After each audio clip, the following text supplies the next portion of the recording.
ರಾಜ್ಯಕ್ಕೆ ಬೆಳಕು ನೀಡುವ ಜಿಲ್ಲೆಯ ಜನರಿಗೆ ಈಗ ಸಂಕಷ್ಟ ಎದುರಾಗಿದೆ. ಆರ್ಟಿಪಿಎಸ್ ವೈಟಿಪಿಎಸ್ನಿಂದ ಕೃಷ್ಣಾ ನದಿಗೆ ಸ್ಲೋ ಪಾಯ್ಸನ್ ನೀಡಲಾಗ್ತಿದೆ. ಮಲಿನ ಆಗ್ತಾ ಇದೆ. ರಾಜ್ಯಕ್ಕೆ ಬೆಳಕು ನೀಡುವಂತಹ ಜಿಲ್ಲೆಯ ಜನರಿಗೆ ಈಗ ಸಂಕಷ್ಟ ಎದುರಾಗಿದೆ. ಆರ್ಟಿಪಿಎಸ್ ವೈಟಿಪಿಎಸ್ನಿಂದ ಕೃಷ್ಣಾ ನದಿಗೆ ಸ್ಲೋ ಪಾಯ್ಸನ್ ಆಗ್ತಾ ಇದೆ. ರಾಯಚೂರಿನಲ್ಲಿರುವ ಕೃಷ್ಣಾ ನದಿ ಸಂಪೂರ್ಣವಾಗಿ ಮಲಿನ ಆಗ್ತಾ ಇದೆ. ವಿದ್ಯುತ್ ಕೇಂದ್ರದ ತಳಬೂದಿ ನೇರವಾಗಿ ಕೃಷ್ಣೆಯ ಒಡಲಿಗೆ ಸೇರ್ತಾ ಇದೆ. ಜಾನುವಾರುಗಳೆಲ್ಲವೂ ಕೂಡ ಈ ನೀರನ್ನೇ ಆಧಾರವಾಗಿಟ್ಕೊಂಡಿದೆ. ಇನ್ನು ಕುಡಿಯುವ ನೀರು ಇಷ್ಟೊಂದು ಕಲುಷಿತವಾದ್ರೂ ಕೂಡ ಇಲ್ಲಿ ಡೋಂಟ್ ಕೇರ್ ಅಂತ ಇದ್ದಾರೆ. ರಾಸಾಯನಿಕ ಮಿಶ್ರಣ ಹಾರುಬೂದಿ ಕೃಷ್ಣಾ ನದಿ ಈಗ ಸ್ಲೋ ಪಾಯ್ಸನ್ ಆಗ್ತಾ ಇದೆ. ಕಲುಷಿತ ನೀರಿನಿಂದ ಕಾಯಿಲೆಗೆ ತುತ್ತಾಗ್ತಾ ಇದ್ದಾರೆ ಅಲ್ಲಿನ ಜನರು. ಆದ್ರೂ ಕೂಡ ಇತ್ತ ಯಾರು ಕೂಡ ತಲೆ ಹಾಕು ಕೂಡ ಮಲಗಲ್ಲ. ಇಲ್ಲಿ ಯಾರನ್ನು ಕೂಡ ಕೇರ್ ಕೂಡ ಮಾಡ್ತಾ ಇಲ್ಲ ಅಧಿಕಾರಿಗಳು. ಇಷ್ಟರ ಮಟ್ಟಿಗೆ ಮಲಿನ ಆದ್ರೂ ಕೂಡ ಕಣ್ಮುಚ್ಕೊಂಡು ಕೂತಿದ್ದಾರೆ ಇಲ್ಲಿನ ಅಧಿಕಾರಿಗಳಾಗಿರಬಹುದು, ಜನಪ್ರತಿನಿಧಿಗಳಾಗಿರಬಹುದು. ಯಾರು ಕೂಡ ಈ ಕಡೆ ಡೋಂಟ್ ಕೇರ್ ಅಂತ ಇದ್ದಾರೆ. ಇಲ್ಲಿ ಬಂದು ಜನರ ಕಷ್ಟ ಏನು ಅಂತ ಒಬ್ಬರೂ ಕೂಡ ತಲೆ ಕೆಡಿಸ್ಕೋತಾ ಇಲ್ಲ. ನೀವು ಗಮನಿಸ್ತಾ ಇದ್ದೀರಾ ಎಷ್ಟರ ಮಟ್ಟಿಗೆ ನೀರು ಕಲುಷಿತ ಆಗಿದೆ ಅಂತ. ಈ ಕಲುಷಿತವಾಗಿರುವಂಥ ನೀರನ್ನೇ ಜನರು ಅಲ್ಲಿ ಕುಡಿತಾ ಇದ್ದಾರೆ. ಜನ ಆಗಿರಬಹುದು, ಜಾನುವಾರು ಆಗಿರ್ಬೋದು, ಎಲ್ಲವೂ ಕೂಡ ಇದೇ ನೀರನ್ನು ಕುಡಿತಾ ಇದೆ. ಆದರೂ ಕೂಡ ಅಧಿಕಾರಿಗಳು ಏನಾಗಿದೆ ಅಂತ ಕೂಡ ಇಲ್ಲಿ ಬಂದು ಗಮನ ಕೊಡ್ತಾ ಇಲ್ಲ. ಎಷ್ಟು ಜಿಲ್ಲೆಗಳು ಈ ನೀರನ್ನು ನಂಬಿಕೊಂಡು ಜೀವನ ನಡೆಸ್ತಾ ಇದೆ, ಎಷ್ಟು ರೈತರು ಈ ನೀರಿನ ಮೇಲೆ ಡಿಪೆಂಡ್ ಆಗಿರ್ತಾರೆ.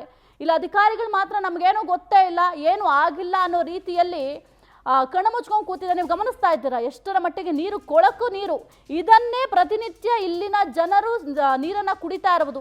ಇದನ್ನು ಒಮ್ಮೆ ತಗೊಂಡೋಗಿ ಅಧಿಕಾರಿಗಳು ಕೊಡಬೇಕು. ನೀವು ಈ ನೀರನ್ನು ಕುಡೀರಿ ಅಂತ ಅಧಿಕಾರಿಗಳಿಗೆ ಕೊಡಬೇಕು. ಆಗಾದರೂ ಇತ್ತ ಗಮನ ಕೊಡ್ತಾರೆ ಅಂತ ಅನಿಸುತ್ತೆ. ನೀವು ಕುಡೀರಿ ಅಂತ ಕೊಟ್ಟಾಗ ಅವ್ರು ಕುಡಿತಾರಾ? ಯಾವುದೇ ಕಾರಣಕ್ಕೂ ಕುಡಿಯೋದಿಲ್ಲ. ಅವ್ರಿಗೆಲ್ಲ ತುಂಬ ಪ್ಯೂರ್ ಆಗಿರೋ ವಾಟರ್ ಬೇಕು.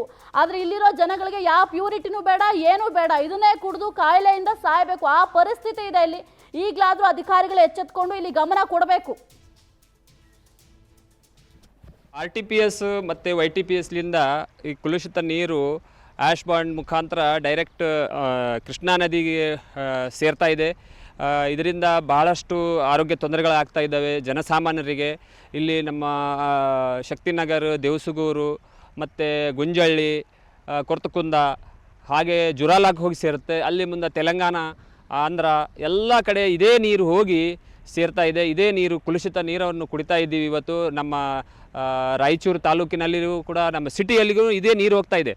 ಮತ್ತು ಈ ನೀರು ಕುಡಿಯೋದ್ರಿಂದ ಯಾವತ್ತಿನಿಂದ ಇದು ಬಿಡ್ತಾ ಇದ್ದಾರೆ, ಸುಮಾರು ಒಂದು 5-10 ವರ್ಷಗಳಿಂದ ಕಂಟಿನ್ಯೂಯಸ್ ಆಗಿ ಅಧಿಕಾರಿಗಳಿಗೂ ನಾವು ಗಮನ ಹರಿಸ್ತಾ ಇದ್ದೀವಿ. ಗ್ರಾಮಸ್ಥರು ಮತ್ತು ಎಲ್ಲ NGOಸು ಅವ್ರು ಯಾವುದೇ ಕಾರಣಕ್ಕೂ ಆಯ್ತು ಅಂತಾರೆ, ನೋಡ್ತೀವಿ ಅಂತಾರೆ, ಮಾಡ್ತೀವಿ ಅಂತಾರೆ, ಆದರೆ ಯಾವುದೇ ಚಕಾರ ಎತ್ತಾ ಇಲ್ಲ. ಇದರಿಂದ ಜನರ ಆರೋಗ್ಯಕ್ಕೆ ಭಾಳ ದುಷ್ಪರಿಣಾಮ ಆಗ್ತಾ ಇದೆ. ಇದರಿಂದ ಕ್ಯಾನ್ಸರ್ ಬರ್ತಾ ಇದೆ. ಅತಿ ಹೆಚ್ಚು ಕೇಸಸ್ ನಮ್ಮ ಈ ಭಾಗ. ಸರ್, ಇದು ನೀರು ಸುಮಾರು 10-15 ವರ್ಷದ ಕಾಲದಿಂದ ಬರ್ತದೇನೆ ಇದೆ. ನಾವು ಇಲ್ಲಿ 2-3 ಟೈಮ್ ಕಂಪ್ಲೇಂಟ್ ಕೊಟ್ಟಿದ್ದೀವಿ. ಅಧಿಕಾರಿಗಳು ಕೇರ್ಲೆಸ್ ಮಾಡ್ತಿದ್ದಾರೆ. ಇಲ್ಲಿಂದ ಗೆಂಜಳ್ಳಿ, ದೇವಸಗೂರು, ಗೆಂಜಳ್ಳಿ, ಕೊರವಳ್ಳಿ, ಕೊರ್ತಕುಂದ, ರಾಂಪುರು, ಜುರಾ ಡ್ಯಾಮ್ ತಾನೇ ನೀರು ಹೋಗುತ್ತದೆ. ಬಟ್ ಇದರಿಂದ ನೀರು ನಾವು ಕುಡಿಯೋದ್ರಿಂದ ಕ್ಯಾನ್ಸರು ಅಥವಾ ಚರ್ಮ ರೋಗ, ಹೊಟ್ಟೆ ನೋವು ಕನ್ಫರ್ಮ್ ಆಗಿ ಬರ್ತಾಯಿದೆ. ಇದರಿಂದ ಇಲ್ಲಿ ನಾವು ಹೇಳಿದರೆ ಯಾರು ಕೇಳ್ತಾ ಇಲ್ಲ. ದನ ಕರುಗಳು ಕುಡಿತಿದ್ದೇವೆ, ದನ ಕರನೂ ಸಾಯ್ತಿದ್ದೇವೆ. ಆಡು, ಮೇಕೆ, ಕುರಿ ಎಲ್ಲವನ್ನೂ ಸಾಯ್ತಿದೆ. ಇಲ್ಲಿ ಭಾಳ ತೊಂದರೆ ಆಗಿದೆ. ನಾವು ಸುಮಾರು ಹೋದ ವರ್ಷ 10 ವರ್ಷ ಇಲ್ಲಿ ನಮ್ಮ ಶಕ್ತಿನಗರ ಇಂಜಿನಿಯರ್ಗಳಿಗೆ ಹೇಳಿದ್ದೀವಿ. ಆಯ್ತು ಅದು ಏನು ಮಾಡೋಣ ಅಂತ ಹೇಳಿದ್ರು. ಕುರಿತು ಹೆಚ್ಚಿನ ಮಾಹಿತಿಯನ್ನು ನೀಡ್ತಾರೆ ನಮ್ಮ ಪ್ರತಿನಿಧಿ ನೀಲಕಂಠಸ್ವಾಮಿ.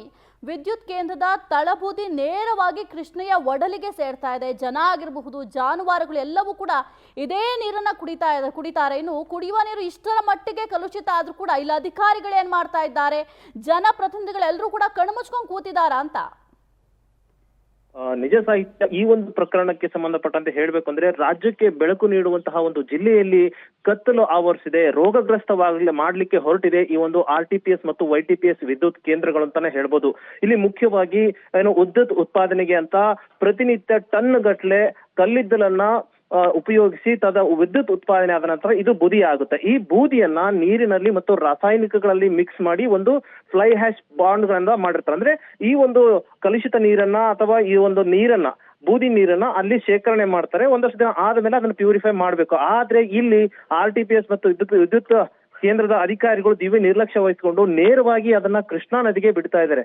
ಈ ಒಂದು ನೀರಿನಿಂದ ಕೇವಲ ಕರ್ನಾಟಕದ ರಾಯಚೂರು ಜಿಲ್ಲೆ ಮಾತ್ರ ಅಲ್ಲ, ಮುಂದೆ ಒಂದು ಜುರಾಲಾ ಡ್ಯಾಮ್ ಇದೆ, ಆ ಒಂದು ಡ್ಯಾಮ್ ನ ನೀರು ಕೂಡ ಈಗಾಗಲೇ ಕಲುಷಿತ ಆಗ್ತಾ ಇದೆ. ನೀವು ನೋಡ್ಬೋದು ವಿಡಿಯೋದಲ್ಲಿ, ಈಗಾಗಲೇ ಕೃಷ್ಣೆಯ ನೀರು ಈ ಒಂದು ನೀರಿನಿಂದ ಹಸಿರು ಬಣ್ಣಕ್ಕೆ ತಿರುಗಿರ್ತಕ್ಕಂಥದ್ದು ನೀರು. ಇದೇ ಒಂದು ನೀರನ್ನ ರಾಯಚೂರು ನಗರದ ಭಾಗಶಃ ವಾರ್ಡ್ಗಳು ಮತ್ತು ತಾಲೂಕಿನ ಭಾಗಶಃ ಹಳ್ಳಿಗಳು ನೇರವಾಗಿ ಇದೇ ನೀರನ್ನ ಕುಡಿತಾ ಇದ್ದಾರೆ. ಇದರಿಂದ ಮಾರಕ ಕಾಯಿಲೆಗಳಿಗೂ ಕೂಡ ತುತ್ತಾಗ್ತಾ ಇದ್ದಾರೆ. ಇದೆಲ್ಲ ಗೊತ್ತಿದ್ರು ಕೂಡ ಈ ಒಂದು ಕೇಂದ್ರದ ಅಧಿಕಾರಿಗಳು ಸಂಪೂರ್ಣ ನಿರ್ಲಕ್ಷ್ಯ ವಹಿಸ್ತಾ ಇದ್ದಾರೆ. ಇದಕ್ಕೆ ಸಂಬಂಧಪಟ್ಟಂತ ಮಾಲಿನ್ಯ ನಿಯಂತ್ರಣ ಅಧಿಕಾರಿಗಳು ಕೂಡ ಕಣ್ಣು ಮುಚ್ಚಿ ಕುಳಿತಿರ್ತಕ್ಕಂಥದ್ದು. ಈ ಬಗ್ಗೆ ಸುಮಾರು ವರ್ಷಗಳಿಂದ ದೂರು ಕೊಡ್ತಾ ಇದ್ರು ಕೂಡ ಯಾವುದೇ ಕ್ರಮಕ್ಕೆ ಮುಂದಾಗ್ತಾ ಇಲ್ಲ. ಇಷ್ಟು ಬಾರಿ ಏನೋ ಸುಮಾರು 3-4 ವರ್ಷದಿಂದ ಸತತವಾಗಿ ಅಲ್ಲಿನ ಗ್ರಾಮಸ್ಥರು ಮತ್ತು ಕೆಲವರು ನೇರವಾಗಿ ಅಧಿಕಾರಿಗಳಿಗೆ ದೂರು ಕೊಟ್ಟರು ಕೂಡ ಯಾವುದೇ ಕ್ರಮಕ್ಕೆ ಯಾಕೆ ಮುಂದಾಗ್ತಿಲ್ಲ ಅನ್ನೋದು ಇಲ್ಲಿ ಪ್ರಶ್ನೆಗೆ ಕಾಡ್ತಾ ಇರ್ತಕ್ಕಂಥದ್ದು. ಸಾಹಿತ್ಯ. ಓಕೆ, ಥ್ಯಾಂಕ್ ಯು ನೀಲಕಂಠ ಸ್ವಾಮಿ ನಿಮ್ಮೆಲ್ಲ ಮಾಹಿತಿಗಾಗಿ.